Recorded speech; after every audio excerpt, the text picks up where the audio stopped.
Yn y fideo hon, rydyn ni am edrych ar ffwythiannau lambda. I gychwyn, rydyn ni am ddiffinio rhestr o rhifau. Rhifau yn hafel i braced I sgwar, 6, minus 7, 8, 5, 2, minus 4, 6, 3, minus 3, a 2.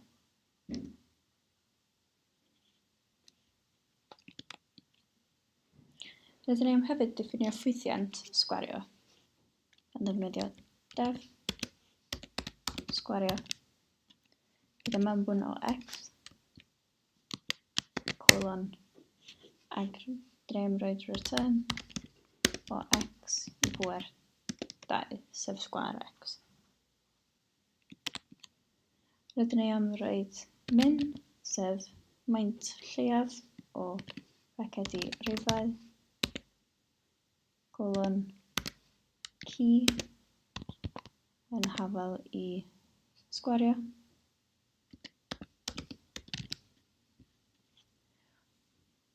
Mae hyn yn dweud wrth Python ffindio'r gwerth lleiaf o fewn rhifau ar ôl iddo fo redeg y ffwythiant sgwario. Felly gan redeg hon, rydyn ni'n gweld mae y rhif lleiaf yn y rhestr ar ôl I casglu sgwario yw 2. Gan bod ni ddim ond yn defnyddio'r ffwythiant hyn unwaith, gallu ysgrifennu mewn ffordd gwahanol o'r enw ffwythiant lambda. Gall wneud hyn gan roed min, rhywacha, rhifau, coma, a tro yma roed y ci yn hafel I lambda, x, colon x wedi sgwario. Sy'n yn dweud tro yma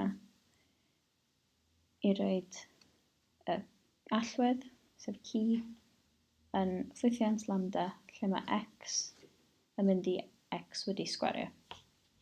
Os da ni'n redeg hwn, da ni'n gweld bod hyn hefyd yn roed yr ateb o 2, heb gorfod ysgrifennu ffwythiant ar wahân. Esiampl arall o ddefnyddio ffwythiant lambda yw rhifau.sort fel y gwelir mewn fideo blaenorol. A rydyn ni'n mynd I sortio yn ôl yr allwedd ci yn hafel I lambda x colon x wedi sgwario. Felly rydyn ni am sortio'r rhestr yn ôl maint ei sgwar. Gan redeg hwn, da ni am edrych ar rhestr rhifau ar ôl i'r sort ddigwydd. A fel da ni'n gweld, rydyn ni wedi trefnu yn ôl maint yr sgwar rhif. 2, 2, 3, minus 4, ac yn y blaen. Gall hefyd defnyddio ffwythiannau lambda efo geiriaduron. Esiampl o geiriadyn ydy oedrannau yn hafel I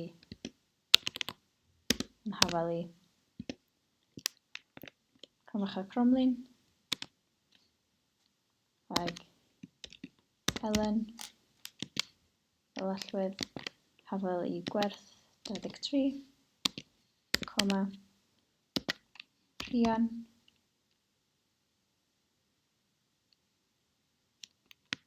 coma,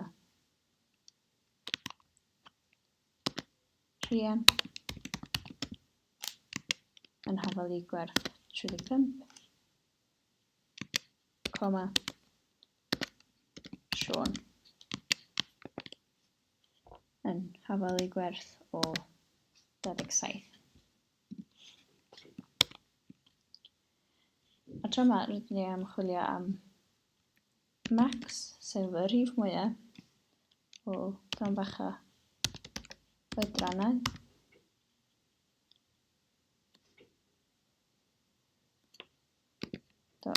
Keys